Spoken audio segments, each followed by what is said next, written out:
चाहे कितने ही सगे हो, इन 3 लोगों पर कभी विश्वास नहीं करना चाहिए। एक समय की बात है। मध्य देश में एक बहुत ही सुंदर नगर था। उस नगर में एक चोर रहता था। वह छोटी मोटी चोरी करके अपने परिवार का पालन पोषण करता था, लेकिन उस चोरी के धन से उसके परिवार का पूरे तरीके से खर्चा नहीं चलता था। एक दिन उसने सोचा कि पाप तो पाप होता है, चाहे छोटा हो या बड़ा। मैं चाहे छोटी चोरी करूं या बड़ी रहूं तो चोर ही पकड़े जाने पर दंड तो मुझे उतना ही मिलेगा, तो क्यों ना मैं बड़ी चोरी करूं। ऐसा निश्चय करके उसने उस नगर के राजा के खजाने को लूटने की योजना बनाई। रात होने पर वह राजमहल में घुस गया और किसी तरह जहां राजा का खजाना था वहां पहुंच गया, और वहां पहुंचकर उसने देखा कि खजाने के कई सैनिक पहरा लगा रहे थे। सख्त पहरा देखकर चोर को लगा कि उनकी आंखों में धूल झोंकना बहुत कठिन काम है, और सोचने लगा यहाँ तो साक्षात काल पहरा दे रहा है। अगर मैंने चोरी करने की कोशिश की तो जीवित नहीं बचूं। यह सोचकर चोर उल्टे पांव लौट पड़ा, और लौटते समय उसने सोचा कि खाली हाथ लौटने से तो अच्छा है कि कुछ ना कुछ तो यहाँ से ले ही चलूं। मेरा यहाँ आना व्यर्थ नहीं होना चाहिए। चोर के दिमाग में विचार आया कि राजा के शयन कक्ष में चलना चाहिए, जहां राजा सोता है, और इस समय राजा अपने राजवस्त्र उतार कर सो गया होगा। मैं राजा के राजवस्त्र चुराकर ले आऊंगा और उन्हें पहनकर आसानी से धन चुराकर यहाँ से निकल जाऊंगा। पहरेदार को लगेगा कि मैं राजा हूँ, इसलिए वे मेरे रास्ते में नहीं आएंगे और मेरा काम आसान हो जाएगा। ऐसा निश्चय करके चोर राजा के शयन कक्ष के पास पहुंच गया, और उसने धीरे से पर्दा हटाकर देखा तो अंदर का नजारा देखकर आश्चर्यचकित रह गया। उसने देखा कि राजा अपने पलंग पर गहरी नींद में सोए हुए हैं, और उनकी रानी अर्धनग्न अवस्था में पलंग पर बैठी हुई थी। रानी को जागता हुआ देखकर चोर के हाथ पैर फूल गए और वह एक तरफ दीवार से सटकर खड़ा हो गया और रानी के सो जाने का इंतजार करने लगा। थोड़ी देर बाद फिर उसने पर्दा हटाकर देखा कि रानी सोई है या नहीं, क्योंकि रानी सोए तो राजा के वस्त्र चुराए जाए। चोर ने देखा रानी अभी भी उसी तरह बैठी हुई थी। यह देखकर चोर वहां रखी हुई टेबल पर बैठने लगा। जैसे ही वह टेबल पर बैठा तो उस पर रखी हुई पानी की गिलास नीचे गिर गई।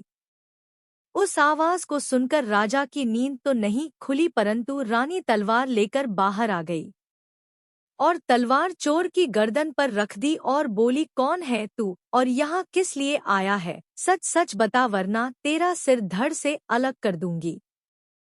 चोर डर के मारे पसीने से लथपथ हो गया और हाथ जोड़कर गिड़गिड़ा हुआ बोला, रानी साहिबा मेरी जान बख्श दो, मैं एक गरीब चोर हूँ और चोरी करने के उद्देश्य से ही यहाँ पर मैं आया हूँ। छोटी मोटी चोरी करके अपने परिवार का पालन पोषण करता हूँ।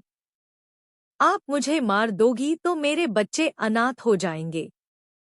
मैं वचन देता हूँ कि इस बार मुझे छोड़ दो। मैं कभी दोबारा राजमहल की तरफ मुड़कर नहीं देखूंगा। मेरे छोटे छोटे बच्चों पर रहम करो। रानी को उस पर दया आई और कहा, सुनो, मैं तुम्हें एक शर्त पर छोड़ सकती हूँ। मैं इस समय काम से पीड़ित हूँ।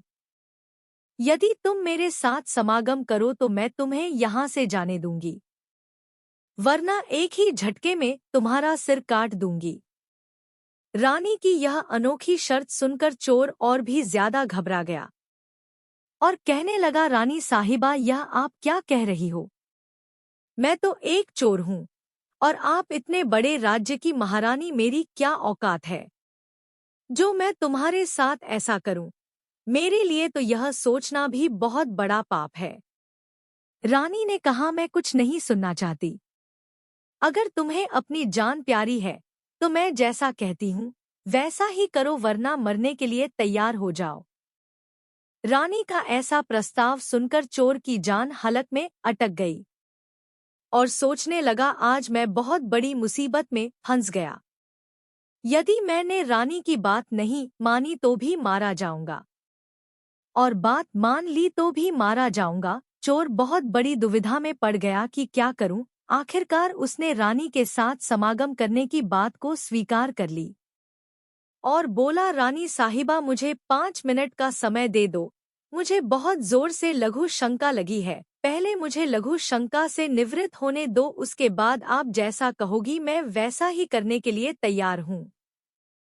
रानी ने तुरंत तलवार के इशारे से पेशाब खाने को बता दिया और चोर उसकी तरफ चल दिया और रानी वहीं पर खड़ी होकर उसके लौटने की प्रतीक्षा करने लगी। चोर ने इधर क्या किया, रानी की नजर से बचकर वहां से भाग निकला। भागते भागते जब वह द्वार पर पहुंचा तो द्वार पर जो सैनिक था उसने उसे पकड़ लिया और उससे पूछताछ की। चोर डरा हुआ था। उसने सैनिक को सच सच बता दिया कि वह एक चोर है और राजमहल में चोरी करने आया था, लेकिन रानी ने उसे पकड़ लिया और उसे छोड़ने के बदले एक शर्त रखी थी कि वह उसके साथ समागम करे। इसलिए मैं लघु शंका का बहाना बनाकर वहां से भाग आया। और इस तरह से वह चोर गिड़गिड़ा कर सैनिक से उसे छोड़ने का आग्रह करने लगा। सैनिक ने कहा, देख भाई, मैं तुझे एक शर्त पर जाने दे सकता हूँ, और शर्त यह है कि तुम्हें पुनः रानी के पास लौटकर जाना होगा और रानी से कहना होगा कि मैं तुम्हारे साथ समागम करने के लिए तैयार हूँ, किंतु उससे पहले तुम्हें अपने हाथ से राजा को मारना होगा। सैनिक की यह शर्त और भी ज्यादा कठिन थी। चोर ने सोचा, वैसे तो प्राण बच भी सकते थे, परंतु अब नहीं बचेंगे। अगर रानी से यह बात कही तो रानी मेरा सिर काट देगी। अब चोर को चारों तरफ मौत ही मौत दिखाई दे रही थी। अब मजबूर होकर चोर वापस रानी के पास गया और बोला, रानी साहिबा, मैं तुम्हारे साथ समागम तो करूंगा, लेकिन मुझे एक बात का डर है कि उस समय राजा साहब नींद से जाग गए तो ना तुम बचोगी और ना मैं। राजा साहब हम दोनों को मार डालेंगे, इसलिए तुम्हें एक काम करना होगा। तुम अपने हाथ से राजा का सिर काट दो, फिर हम निर्भय हो जाएंगे। अगर तुम इतना काम कर सको तब तो मुझे तुम्हारी शर्त मंजूर है, वरना मैं तुम्हारे हाथों से मरना उचित समझूंगा। आप मुझे मार दीजिए। काम के वशीभूत रानी चोर से कहने लगी, ठहरो, यह कौन सी बड़ी बात है। मैं अभी राजा साहब को मौत के घाट उतार देती हूँ। इतना कहकर रानी ने दोनों हाथों से तलवार पकड़ी और सोए हुए अपने पति का सिर काट दिया। जब रानी ने राजा का सिर काट दिया तो शयन कक्ष खून से लथपथ हो गया और राजा के खून से रानी भी भीग गई। वह भयानक मंजर देखकर रानी बेहोश होकर गिर पड़ी और उसी समय चोर वहां से फरार हो गया। इधर सुबह राजमहल में शोर मच गया कि कोई राजा साहब को मार डाला, मगर राजा को मारने वाला का कोई पता नहीं चल पा रहा था। सब लोग बड़े आश्चर्य में थे कि राजा को सोते हुए कौन मार डाला। इधर रानी भी दहाड़ मार मार कर रो रही थी। इस रहस्य को पूरे राजमहल में केवल वह एक सैनिक ही जानता था कि रानी और उस चोर में से किसी एक ने ही राजा को मारा है, परंतु उसने इस बात की चर्चा किसी से नहीं की।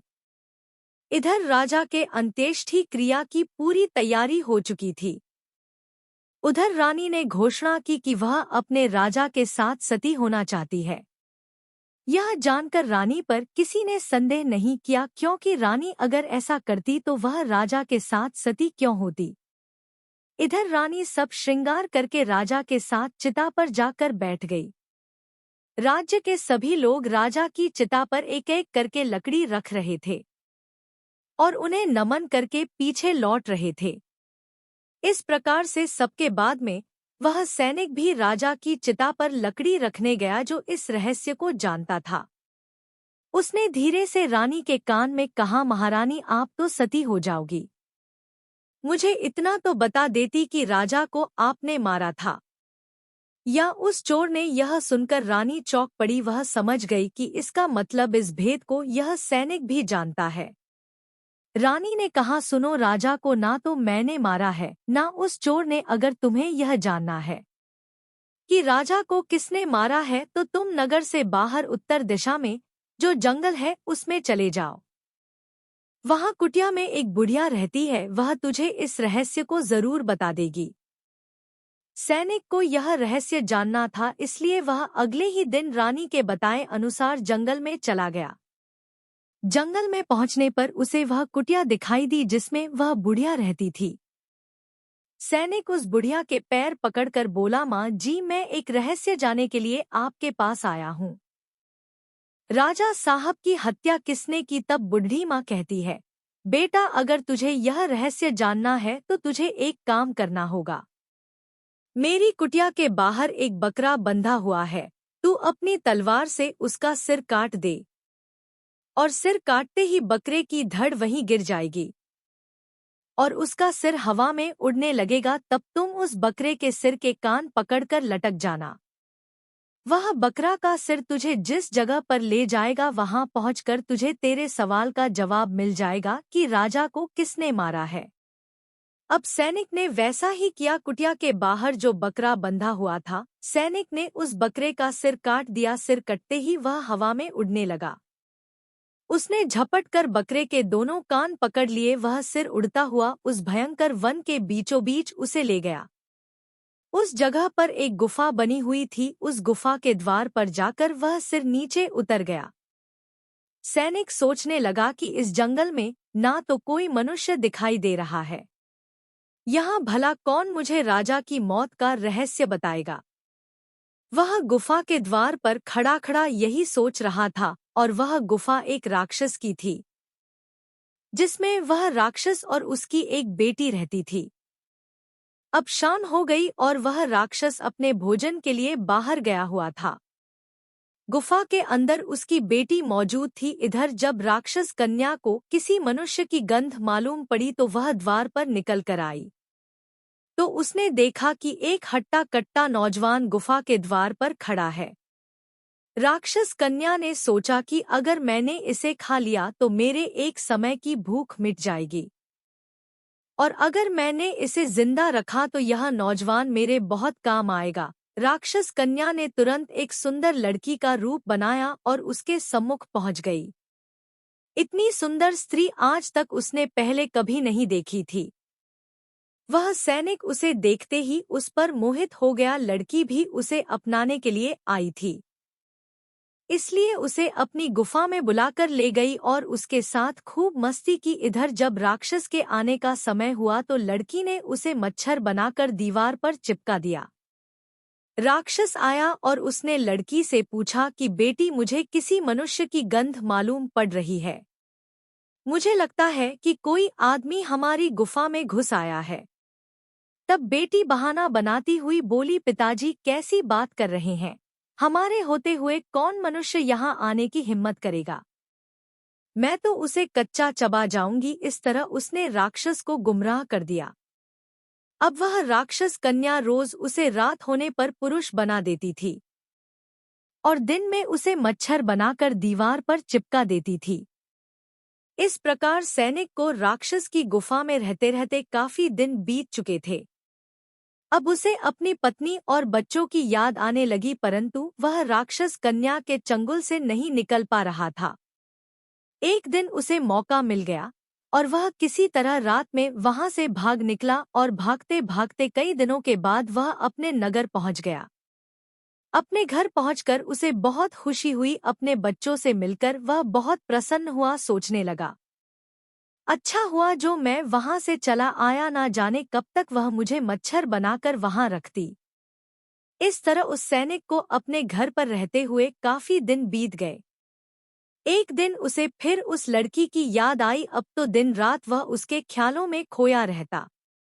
उसकी सुंदरता को याद करके उससे मिलने की इच्छा करता। उसके बिना ना खाना अच्छा लगता ना पीना। हर समय यही सोचता था कि उससे किस तरह मिलन होगा। सैनिक उस राक्षस कन्या से मिलने के लिए छटपटा लगा और उसने फिर से उसके पास जाने का निश्चय किया। उसने सोचा कि पिछली बार तो मुझे उस बुढ़िया ने पहुंचा दिया था, लेकिन अब मैं वहां से भाग कर आया हूँ। इसलिए मुझे रास्ते का भी ज्ञान नहीं है। क्यों ना मैं एक बार फिर उस बुढ़िया की सहायता ले लूं। ऐसा सोचकर वह उस बुढ़िया की कुटिया पर पहुंच गया और हाथ जोड़कर बोला, हे माता, एक बार मुझे फिर से उसी स्थान पर भेज दो जहां पर मुझे पहले भेजा था। अब वह सैनिक राजा की हत्या का रहस्य जानना तो भूल चुका था और राक्षस कन्या से मिलने की बेचैनी उसके अंदर बढ़ती जा रही थी। वह बुढ़िया समझ गई कि यह काम के वशीभूत है। उस बुढ़िया ने कहा, बेटा, पहले तो मेरे पास एक बकरा था जिसके कान पकड़कर तुम वहां चले गए, अब तो वह भी नहीं है। अब मैं तुम्हें कैसे पहुंचा है? तब सैनिक ने कहा, है माता, मैं तुम्हारा जीवन भर ऋणी रहूंगा। एक बार उस लड़की से मुझे मिला दो। बुढ़िया ने कहा, बेटा, मैं तुझे मिला तो दूंगी, पर इसके लिए तुझे अपने बेटे को मेरे पास लाना होगा। सैनिक बोला, यह कौन सी बड़ी बात है? इतना कहकर सैनिक अपने बेटे को बुलाकर ले आया। बुढ़िया ने कहा, बेटा, जिस तरह तुमने बकरे का सिर काटा था उसी तरह तुम अपने बेटे का सिर भी काट देना, फिर उसी तरह इसका सिर भी हवा में उड़ने लगेगा। तुम इसका सिर पकड़ लेना और यह तुम्हें उसी स्थान पर पहुंचा देगा। काम के वशीभूत वह सैनिक अपने बेटे का सिर काटने के लिए तैयार हो गया। उसने जैसे ही तलवार लेकर बेटे का सिर काटना चाहा, तब उस बुढ़िया ने उसका हाथ पकड़ लिया और कहने लगी, ठहरो, यही तुम्हारे प्रश्न का जवाब है। चाहे कितने ही सगे हो, इन तीन लोगों पर कभी भी विश्वास नहीं करना चाहिए। पहला राजा को ना चोर ने मारा था और ना रानी ने राजा को हवस ने मारा था। जिस तरह काम वासना में अंधे होकर तुम अपने बेटे को मारने के लिए तैयार हो गए, इस हवस के वशीभूत होकर मनुष्य अंधा हो जाता है और वह निंदनीय से निंदनीय काम भी कर डालता है। दूसरा, इसी तरह धन का लालची भी धन में अंधा होकर कुछ भी नहीं देख पाता है। वह धन के लालच में आकर किसी को भी मार डालता है। और तीसरा, क्रोधी क्रोध में अंधा होकर मनुष्य सब कुछ भूलकर वह सब कर डालता है जो जीवन उसे पछताने के लिए विवश कर देता है। क्रोध में वह बुद्धि विवेक से शून्य हो जाता है और अपना पराया कुछ नहीं देख पाता। इन तीनों से हमेशा बचकर रहना चाहिए, अन्यथा जीवन भर पछताना पड़ता है। वीडियो अगर पसंद आया हो तो वीडियो को लाइक और हमारे चैनल सुविचार विद अभय को सब्सक्राइब करें और अपने दोस्तों के साथ शेयर करें। धन्यवाद और कमेंट बॉक्स में जय श्री कृष्णा अवश्य लिखें।